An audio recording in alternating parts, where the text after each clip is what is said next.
Turkmenistan को 7 अक्टूबर 1909 को अपनी स्वतंत्रता प्राप्त हुई थी। यह एक राष्ट्रपति गणराज्य है। पारंपरिक घर को यर्ट के रूप में जाना जाता है, जो लकड़ी के मचान के साथ एक प्रकार का तंबू है। मीडिया पर यहाँ कड़ा नियंत्रण है, बोलने की कोई स्वतंत्रता नहीं है और हर मोड़ पर भ्रष्टाचार व्याप्त है। हर व्यक्ति जिसके पास कार है उसे हर महीने 120 लीटर मुफ्त गैसोलीन मिलता है। तुर्कमेनिस्तान के झंडे में दुनिया के सभी झंडों में सबसे जटिल डिजाइन है। मृत्यु दंड 1999 में समाप्त हुआ। अंतिम फांसी उसी साल दी गई। लगभग 300 लोग भूख से मर रहे हैं। कुमरोंग शहर में पुलिस को नागरिकों को शौचालयों में राष्ट्रपति के चित्रों का उपयोग करने से रोकना चाहिए। राजधानी शहर के हवाई अड्डे पर उड़ान के लिए तैयार एक बाज है। इस हवाई अड्डे ने 2016 के अंत में काम शुरू किया। ये सबसे अलग थलग देशों में से एक है, जहां हर साल लगभग 100 विदेशी पर्यटक आते हैं। फ्रीडम हाउस ने देश को सबसे खराब प्रेस स्वतंत्रता वाले 10 देशों में रखा है। 2015 में इसे आर्थिक स्वतंत्रता में 172वां स्थान मिला। जमाराशि की बिक्री के मुनाफे से अधिकारियों ने दमनकारी तंत्र बनाया और असंतोष को दबाकर समाज को नियंत्रित किया।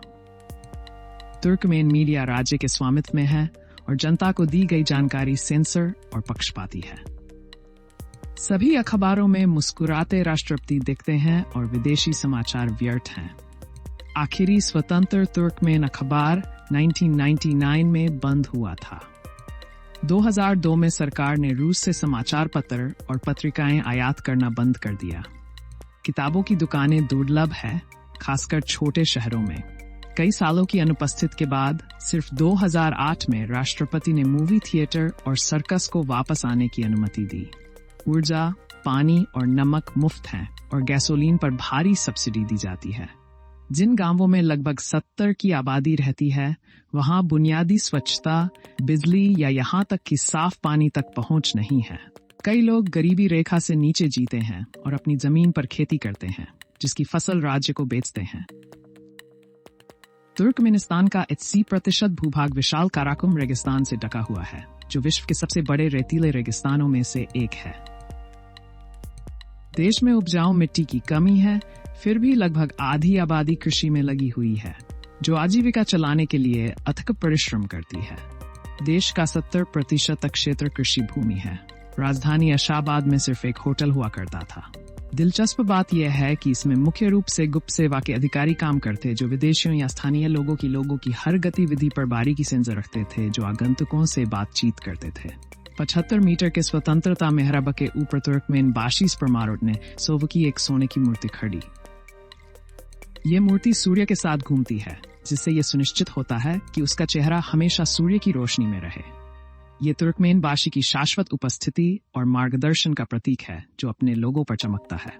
ये राज्य नियाज़ोव की वजह से अस्तित्व में है, जिन्होंने सोवियत संघ के पतन के बाद तुर्कमेनिस्तान की स्वतंत्रता की घोषणा की और पहले लोकतांत्रिक चुनावों में 95 में से 95 वोट जीते। तुर्कमान बादशाह ने अपनी छवि हर चीज पर लगाई थी, यहाँ तक कि दूध के डिब्बों पर भी। नियाज़ोव तुर्कमान बादशाह को स्वर्ण कहा जाता था, क्योंकि पूरे क्षेत्र में कई स्वर्ण स्मारक थे। तुर्कमेनिस्तान के प्रमुख इतिहासकारों के एक आयोग ने बिना किसी आश्चर्य के निष्कर्ष निकाला कि तुर्कमेन बादशाह सिकंदर महान का प्रत्यक्ष वंशज था। तुर्कमेन विद्वानों ने इनका कपड़ों में पाए जाने वाले जटिल डिजाइनों और तुर्कमेन मूल के लोगों के बीच एक उल्लेखनीय समानता देखी, जिसका निश्चित रूप से केवल एक ही अर्थ हो सकता है। कोलंबस नहीं, बल्कि तुर्कमेन ने अमेरिका की खोज की। महान तुर्कमेन राष्ट्र का अपना समान रूप से महान तुर्कमेन कैलेंडर है, जिसका पहला महीना प्रिय के पवित्र नाम के नाम पर रखा गया है, तुर्कमेन निवासी। उन्होंने आमतौर पर उनके और उनके परिवार के सम्मान में कैलेंडर पर दिनों और महीनों के नाम बदल दिए हैं। मुखिया सब जानता है और सूचनाओं से अवगत रहता है। आखिरकार वह पूरे राष्ट्र के पिता हैं और उनके लिए कोई भी मानवीय चीज पराया नहीं है। शायद यही कारण है कि उन्होंने कॉस्मेटिक पाउडर के मानक पर काम किया, मीडिया संगीत चुना और सही दांतों का रंग सुझाया। एक अद्भुत नेता, एक महान सरदार, स्वाभाविक रूप से, जैसा कि अक्सर महान सरदारों के साथ होता है, ने वास्तव में एक शानदार किताब लिखी, क्योंकि ये किताब उनकी अपनी थी। उस किताब में उन्होंने अपने सभी शानदार विचारों को सावधानीपूर्वक लिखा और इस तरह हर तुर्कमान द्वारा संजोई गई पवित्र किताब अस्तित्व में आई, जिसे रूनामा के नाम से जाना जाता है। आत्मा की पुस्तक में तुर्कमेनिस्तान का इतिहास समाहित है। बेशक यह सब अचूक सरदार द्वारा सावधानीपूर्वक लिखा गया है। बच्चे स्कूल में सरदार की पुस्तक पढ़ते हैं और अधिकारी हर साल इसके मुख्य अंशों को पढ़ते हैं। ऐसा कहा जाता है कि रूनामा को 3 बार पढ़ने से मृत्यु के बाद स्वर्ग में स्थान की गारंटी मिलती है, जहां व्यक्ति दयालु सरदार के आलिंगन में हमेशा के लिए नृत्य कर सकता है। अगर कोई विदेशी कंपनी तुर्कमेनिस्तान से व्यापार चाहती है तो उसे सुनिश्चित करना होगा पुस्तक का अनुवाद और प्रकाशन उसके देश में हो। राष्ट्रपति न्याजोव सोने के दांतों के खिलाफ थे। उन्होंने उन पर प्रतिबंध लगा दिया। तुर्कमेनिस्तान में पुरुषों को लंबी दाढ़ी से बचने और बाल कटवाने की सलाह दी गई थी। नियाज़ोव ने अपने जन्म स्थान पर रेगिस्तान में $100 मिलियन से मस्जिद बनवाई। रूस तुर्कमेनिस्तान से गैस और तेल खरीदने के लिए बहुत उत्सुक है। परिणाम स्वरूप तुर्कमेनिस्तान कुछ बहुत ही शानदार इमारतों का निर्माण करने में सक्षम हो गया है, जिसमें विशेष होटल शामिल हैं जो अक्सर खाली रहते हैं। साथ ही पूरे क्षेत्र में सबसे आधुनिक स्टेडियम भी है। वे रेगिस्तान के बीच में एक जंगल लगाने में भी कामयाब रहे हैं। नियाज़ोव की मृत्यु का मतलब पूरे देश के लिए शोक था। सोवियत परंपरा में सत्ता उसी के पास होती थी जो अंतिम संस्कार करता था। इस विशेष मामले में यह महान नेता के निजी दंत चिकित्सक थे, जिन्होंने उनके बाद की व्यवस्थाओं का प्रभार संभाला। अगली पंक्ति में गुरबोंगली बर्ड मोहम्मदोव थे। उन्हें अपने पूर्ववर्ती के पागल विचारों से अलग होना था, लेकिन तानाशाही प्रवृत्ति भी उनमें प्रकट हुई। शहर में आप हर मोड़ पर उनकी तस्वीरें देख सकते हैं। वह अन्य बातों के अलावा साइकिल प्रेमी के रूप में भी जाने जाते थे, जिन्होंने सिंगल ट्रैक स्वामित्व को अनिवार्य बना दिया, और जेनिफर लोपेज के प्रशंसक के रूप में जिन्होंने गाया, उन्हें जन्मदिन की शुभकामनाएं दी और लगभग $1.5 मिलियन कमाए। उदाहरण के लिए नियाज़ोव की सरकार में सभी प्रांतीय अस्पताल समाप्त कर दिए गए थे। 15 शून्य स्वास्थ्य कर्मियों को बर्खास्त कर सैनिकों को नियुक्त किया गया, गुरबांगुली के आदेश पर। उन्होंने डॉक्टरों को बीमारी का निदान करने से मना करके एड्स पर जीत का दावा किया। गुरबांगुली विभिन्न विषयों पर बहुत कुछ लिखते हैं। वह हर साल कई किताबें प्रकाशित करते हैं, जिनमें से एक राजनीति पर भी है।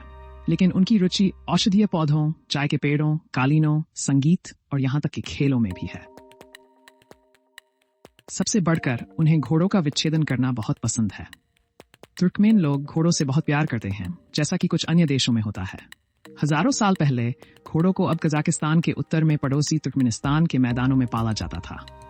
इन दोनों देशों में इन जानवरों का एक अनूठा दर्जा है। कजाक लोग इन्हें खाते हैं, पर तुर्कमेन लोग इन्हें दैवीय श्रद्धा से खाते हैं। बेशक घोड़ों के विशेषण जानते होंगे कि राष्ट्रपति गुरबांगुली बर्टा मोहम्मदोव दौड़ में भाग लेते हैं और हमेशा जीतते हैं। उन्हें जीत के लिए नकद पुरस्कार मिलते हैं, जो विदेशी कंपनियों द्वारा वित्त पोषित होते हैं। Gurbanguly Guinness book of records में भी है, जो तुर्कमेनिस्तान के राष्ट्रपति के लिए उचित है।